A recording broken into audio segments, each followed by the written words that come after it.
Ashwin is, a high-class bowler. Everyone knows that, and he's very professional as well. He understood the dynamic of the side that we picked in the last game, and he was absolutely fine with it. He just he told me, I support you, whatever you want to do, and that's always been our equation. We've had no we do have disagreements on bowling plans and all those sort of things, because he's a very smart guy and he has his own plans in place.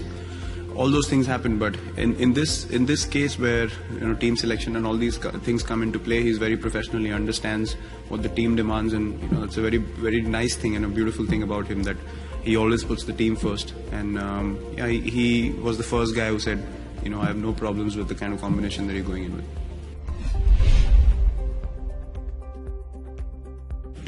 See, Shami hasn't played 50-over cricket for a long time, and I'm glad he bowled really well in the first few practice games.